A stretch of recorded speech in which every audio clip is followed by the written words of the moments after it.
നമസ്കാരം. ഞാൻ മൊയ്തീൻ ഷാ വിഷനിലേക്ക് എല്ലാവർക്കും സ്വാഗതം. ബഹുമാന്യരെ, ഒരു രാഷ്ട്രീയക്കാരൻ അടുത്ത തെരഞ്ഞെടുപ്പിന് വേണ്ടി ചിന്തിക്കും, ഒരു രാഷ്ട്രമീമാംസകൻ അടുത്ത തലമുറയ്ക്ക് വേണ്ടി ചിന്തിക്കും. വ്യത്യാസം നിങ്ങൾക്ക് മനസ്സിലായോ? ഒരു രാഷ്ട്രീയക്കാരൻ അടുത്ത തെരഞ്ഞെടുപ്പിന് വേണ്ടി ചിന്തിക്കും, ഒരു രാഷ്ട്രമീമാംസകൻ അടുത്ത തലമുറയ്ക്ക് വേണ്ടി ചിന്തിക്കും. ഞാൻ രണ്ട് ഉദാഹരണം പറഞ്ഞിട്ട് വിഷയത്തിൽ കിടക്കാം. ഒന്ന്, ആലുവ MLA 80 വർഷമായി സ്വാധീനം കിട്ടിയിട്ട്. ആ 80 വർഷത്തിനുള്ളിൽ ഇതേവരെ ആലുവയ്ക്ക് ഒരു മന്ത്രിസ്ഥാനം കൊടുത്തിട്ടില്ല. എൻ്റെ കണക്കൂർ തെറ്റാണ്, നിങ്ങൾ തിരുത്താം. 1940 കിട്ടിയ സ്വാതന്ത്ര്യം, അത് കഴിഞ്ഞ 80 വർഷം, 80 വർഷമായി. 18th anniversary. ആ 80 കൊല്ലത്തിനൊക്കെ ഇരു മുന്നണികളും, കോൺഗ്രസ് മാത്രം, കമ്മ്യൂണിസ്റ്റ് അവിടെ പ്രസക്തി ഇല്ലല്ലോ. കോൺഗ്രസ് പ്രസക്തി ആരെങ്കിലും ശ്രദ്ധിച്ചോ? ഒരു രാഷ്ട്രമീമാംസകൻ ആരെങ്കിലും കോൺഗ്രസ് ഉണ്ടായിരുന്നെങ്കിൽ, അല്ലെങ്കിൽ UDF ഉണ്ടായിരുന്നെങ്കിൽ അത് ചിന്തിച്ച് പറയുമായിരുന്നു. ഇതിന് മറുവശം പറഞ്ഞുതരാം. ബഹാഗഞ്ച് റെയിൽവേ സ്റ്റേഷൻ, നമ്മുടെ ന്യൂഡൽഹി റെയിൽവേ സ്റ്റേഷൻ്റെ ഇപ്പുറത്തെ ഗേറ്റ്, അപ്പുറത്ത്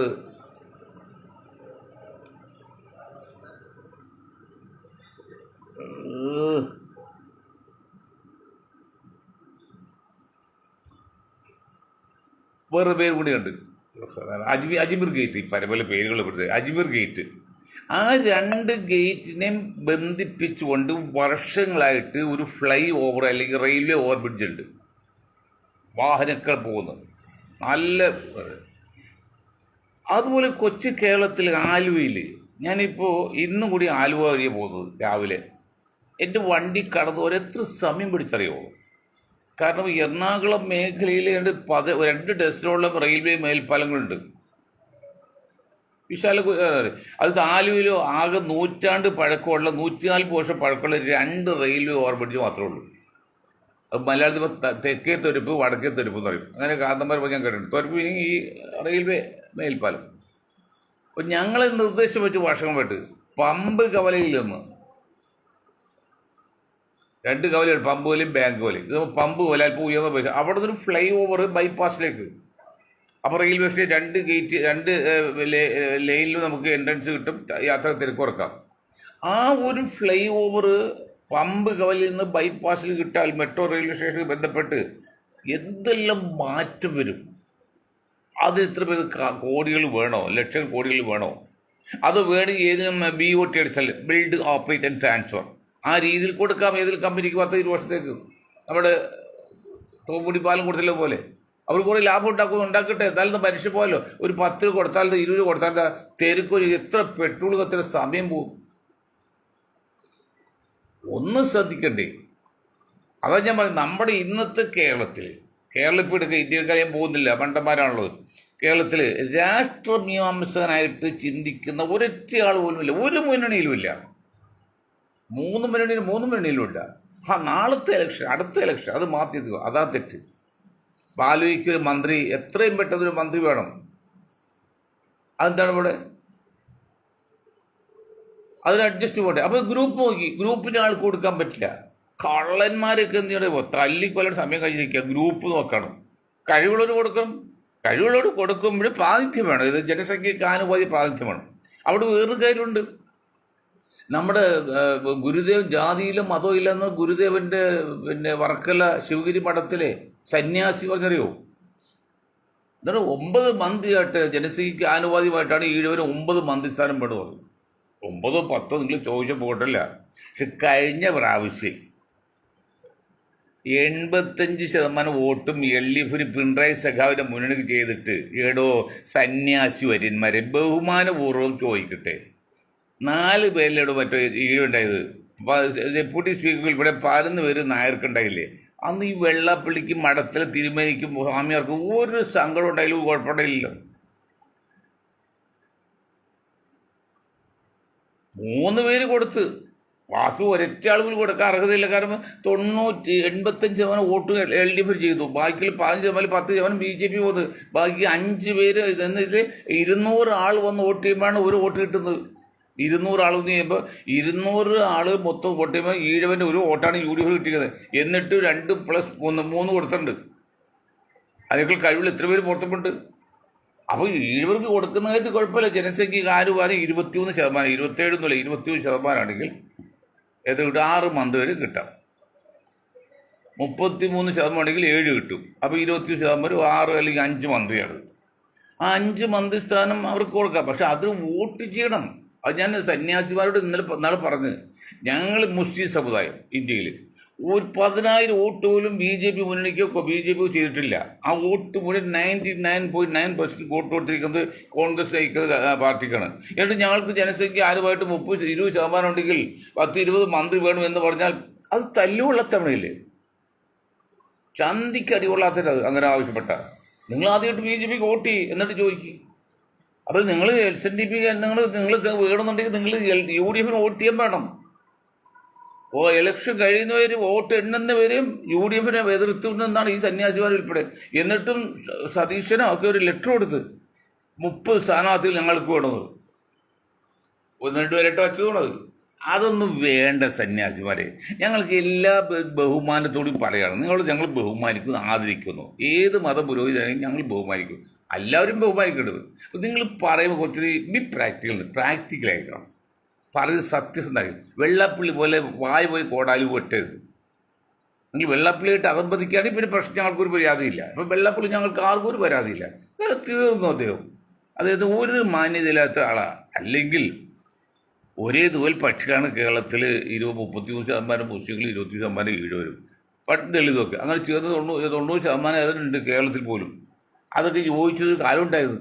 അത് കഴിഞ്ഞപ്പോൾ സംഘപരിവാരം ഇടപെട്ട് അവരെ സംബന്ധിച്ച് അവർ വളരാൻ നോക്കി. ഞാൻ അവരൊക്കെ കുറ്റപ്പെടുത്തില്ല. കാരണം കക്കമയം വിജയിക്കണം, തെറ്റും ശരി വരെയാണ്. അപ്പം അവരിപ്പോൾ മത്സരിക്കാന്നോ ജയിക്കാൻ നോക്കുന്ന അതിൽ തന്ത്രം ഉപയോഗിക്കുന്നു. അതിന് മറുതന്ത്രം ഉപയോഗിക്കണം. കുറ്റപ്പെടൽ വേണ്ട, കുറ്റപ്പെടുത്തല്ലേ വേണ്ട. ആ നിലക്ക് മുസ്ലിങ്ങളെ വെള്ളാപ്പള്ളി 2 തട്ടിലാക്കി ശത്രുവാക്കി. അത് വേറെ കാര്യമുണ്ട്. വെള്ളാപ്പള്ളി സംബന്ധിച്ച് ഇനി SNDP പിടിച്ചെടുക്കണമെങ്കിൽ ഇവിടെ എന്തും ഉണ്ടാക്കണം, മുസ്ലിങ്ങളെ കൊണ്ട് ഒരു ശത്രു ഉണ്ടാക്കണം. അപ്പോൾ ശത്രു മുസ്ലിങ്ങളല്ല, ഹിന്ദുവില്ലല്ലോ, നായരില്ലല്ലോ. അപ്പോൾ മുസ്ലിങ്ങൾ ശത്രുവാക്കി അതിന് അച്ഛന്മാർ സഭ ചെയ്യുന്നു. സഭയ്ക്കും സഭയുടെ ഉള്ളിൽ ഒരുപറ്റി പ്രശ്നങ്ങളുണ്ട്, നീറുന്ന പ്രശ്നങ്ങൾ. അതായത് സഭയിൽ ഇപ്പോൾ ഏറ്റവും വലിയ സഭയുടെ കാര്യമാണല്ലോ, എന്താണ് അച്ഛന്മാരെ മുമ്പിൽ പോയി ചെയ്യുന്നില്ലേ, രഹസ്യമായിട്ട് പറയുന്നില്ലേ അല്ല ചില പേരുകൾക്ക്. അത് തന്നെ ഇപ്പോൾ അപാകത ഉണ്ടെന്ന് എല്ലാവരും വിചാരിക്കുക. അതുകൊണ്ട് അതിലൊന്നും വിശ്വാസിയില്ല യുവതലമുറക്ക്. അപ്പോൾ അത് അവരെ പിടിച്ച് എന്തെങ്കിലും ഒരു ശത്രു വേണം. ആ ശത്രുവാണ് ഇപ്പോൾ മുസ്ലിങ്ങൾ. അങ്ങനെയാണ് നാർക്കോട്ടിക് ജിഹാദും മറ്റു ജിഹാദൊക്കെ വെച്ചത്. അതൊക്കെ ഫലം കിട്ടിയല്ലോ. അപ്പോൾ ഇങ്ങനെ വരുമ്പോൾ കാര്യങ്ങളെല്ലാം പറയുമ്പോൾ സത്യമായി കുറിച്ച് സുതാര്യമായിരിക്കണം. പ്രത്യേകിച്ച് സന്യാസി മതപുരോഹിതന്മാർ, അത് മുസ്ലിം ആയാലും ഹിന്ദു ആയാലും ക്രിസ്ത്യാനിയായാലും. ഞാൻ മുസ്ലിം ലീഗിനോട് കാര്യം പറയാം. അത് നിങ്ങൾ പുരോഗമന ചിന്താഗതി ഉണ്ടായിരുന്നെങ്കിൽ ആ ഒരു മുസ്ലിം പെൺകുടി ജയിച്ചോന്നല്ലേ, ആരെ തോൽപ്പിച്ചത്? എൻ്റെ ഒരു ചടി CPMൻ്റെ മെയിൻ ആളെ തോൽപ്പിച്ചെന്ന് ആ പെൺകുട്ടി ചെറുപ്പക്കാരാണ്. ഒരു വനിത പ്രാതിനിധ്യം കൊടുത്ത് എത്ര മാറ്റം ഉണ്ടായത്? ഒരിക്കലും അത് കൊടുക്കില്ല, ചിന്തിക്കുമല്ലോ. അങ്ങനെ വീണ് തോൽപ്പിക്കാൻ വേണ്ടി നിർത്തിയാണ് അവിടെ. അത് എന്തോ കാരണം ജനങ്ങൾ മറ്റൊരാൾ വെറുപ്പ് വേണം, ജനങ്ങളാ പെണ്ണെ ജയിപ്പിച്ചു. ഒരു മന്ത്രിസ്ഥാനം വനിതയായി യുവാവായി എന്തെല്ലാം നേട്ടം വന്നത്. അപ്പോൾ നിങ്ങളൊരു കാര്യം പറഞ്ഞു, ഇബ്രാഹിം കുഞ്ഞ് മകൻ കൊടുത്ത്, ഇബ്രാഹിം കുഞ്ഞിൻ്റെ മകന് മന്ത്രിസ്ഥാനം കൊടുത്തിട്ട് ഒരു തെറ്റുമില്ല ഞാൻ പറഞ്ഞത്. പിന്നെ കേട്ടി ജലീൽ പുലൂർ പറയും പോലെ ചില ബുദ്ധിമുട്ടുണ്ട്. അതൊക്കെ ഒന്നും ഇപ്പോൾ പറയേണ്ട കാര്യമില്ല. അങ്ങനെ കൊണ്ട് അത് കുടുംബാധിപത്യമൊക്കെ ഉണ്ട്, അതുപോട്ടെ. അതേസമയത്ത് ഉമ്മൻചാണ്ടി MLA വന്നു, ഉമ്മൻചാണ്ടിയുടെ മകൻ ചാണ്ടി ഉമ്മൻ, ആർക്കും പരാതിയില്ല. ഇബ്രാഹിമിൻ്റെ മകൻ MLA ആയിട്ട് വന്നപ്പോൾ പലരും ചോദിച്ചു കുടുംബാധിപത്യമാണ്. ഇപ്പം എല്ലാം കുടുംബാധിപത്യം. കോൺഗ്രസ് എടുത്താലും SP എടുത്താലും എല്ലാം കുടുംബാധിപത്യമാണ്. അതല്ലേ പാർട്ടി തകർന്നു പോകുന്നത്. ഇപ്പോൾ കേരള കോൺഗ്രസ് എല്ലാം കുടുംബാധിപത്യം. RSP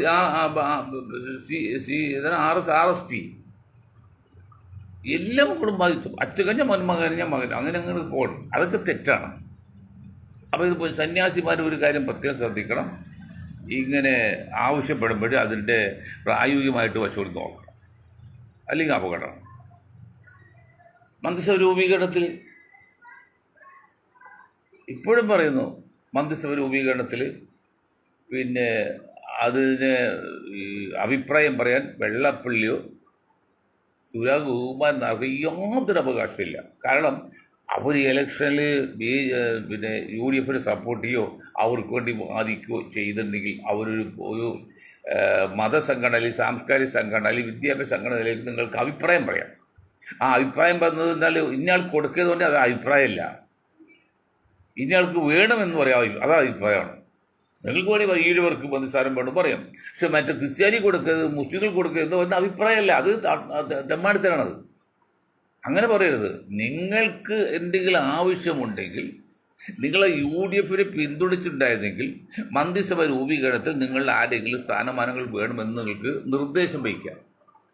അത് നെഗറ്റീവ് നിർദ്ദേശമല്ല, വേണ്ടെന്ന് പറയാനല്ല, വേണമെന്ന് പറയുന്നത്. അങ്ങനെ സുഭാൻ നായർ പറഞ്ഞില്ല. ഇനി നമ്മുടെ രമേശ് ചെന്നിത്തലജി അങ്ങൊരു കാര്യം മനസ്സിലാക്കണം.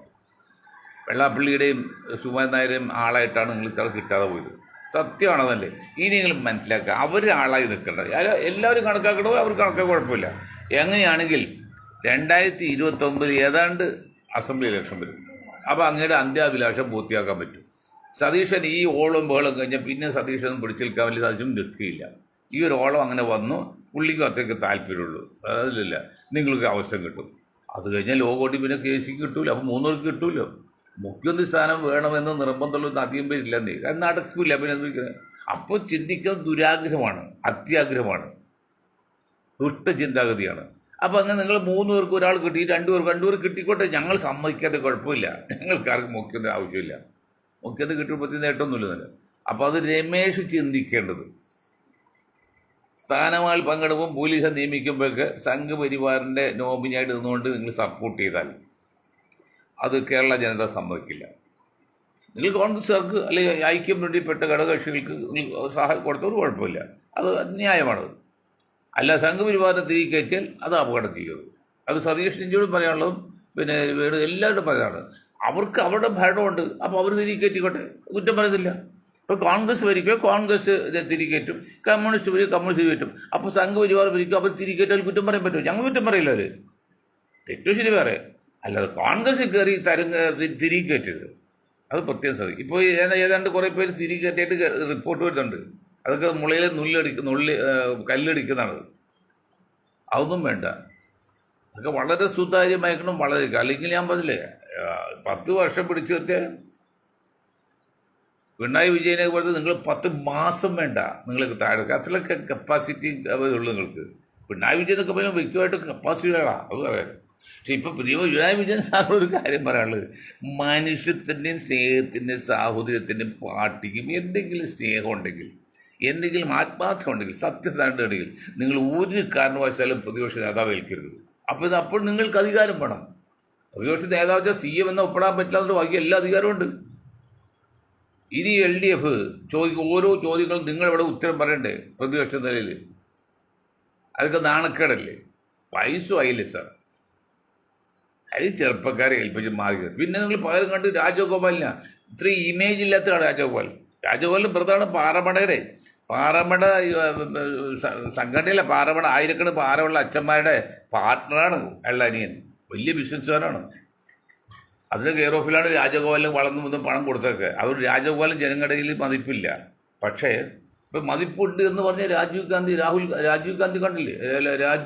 രാജീവിനെ നല്ലൊരു മനുഷ്യനായിരുന്നു. പക്ഷെ അധികാരം വന്നുകൂടി ഇതേപ്പോൾ പാർട്ടിക്കാർ വരെ വീട്ടോടി അടിക്കണം ആ പാവ ഇബ്രാഹിം കുഞ്ഞിനെ തകർക്കാൻ വേണ്ടി.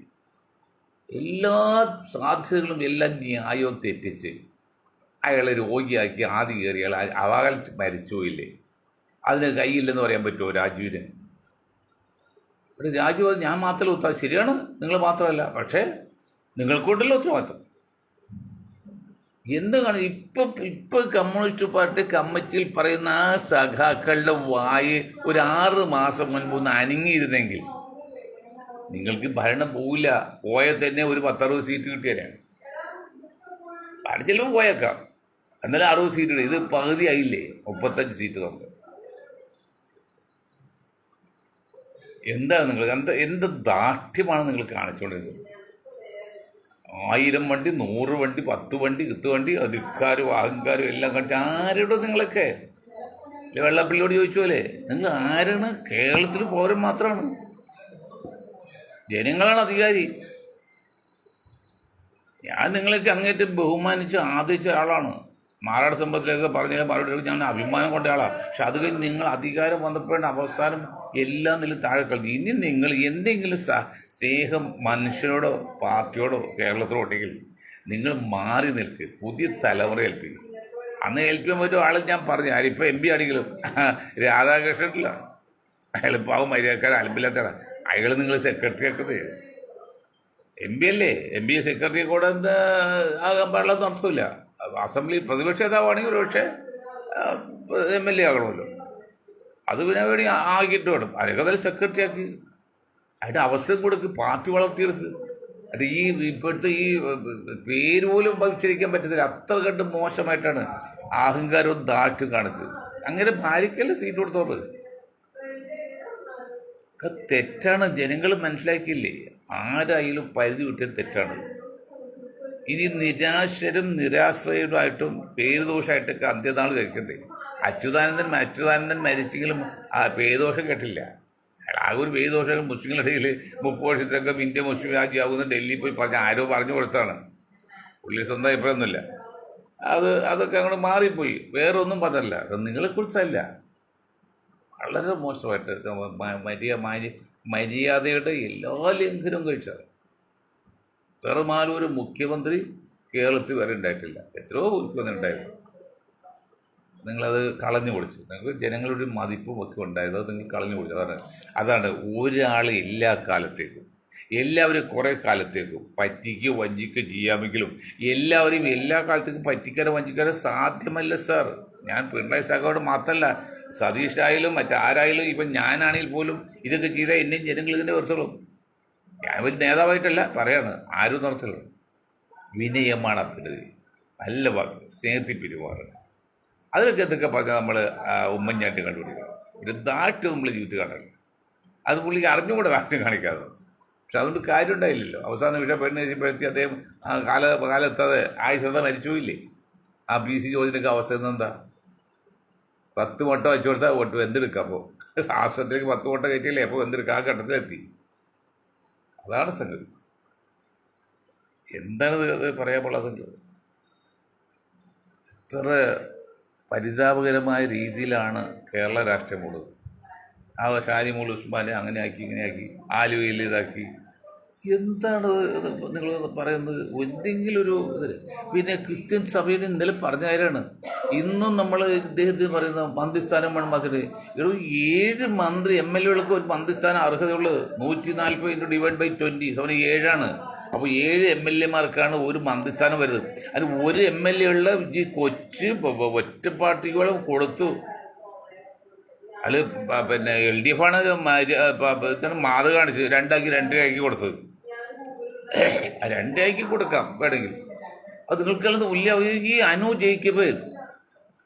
ജയിക്കബക്ക് എൻ്റെ സുഹൃത്താണ്. എൻ്റെ കണ്ടാൽ നിങ്ങൾ ഞാൻ എനിക്ക് ഫുൾ ടൈം മന്ത്രി വേണം, ഇല്ലെങ്കിൽ ഞാൻ ഇല്ല എന്ന് പറഞ്ഞാൽ ആരുടെ അടുത്തോട് പറയുന്നത്? നിങ്ങൾ ഇല്ലെങ്കിൽ പോയി വീട്ടിലിരിക്കും. നിങ്ങൾ ആരാണ് ഇവിടെ? ഞാൻ ഇന്നലെ പറഞ്ഞു, മുസ്ലിം ലീഗ് മാറിയാൽ പോലും ചുക്കൂല.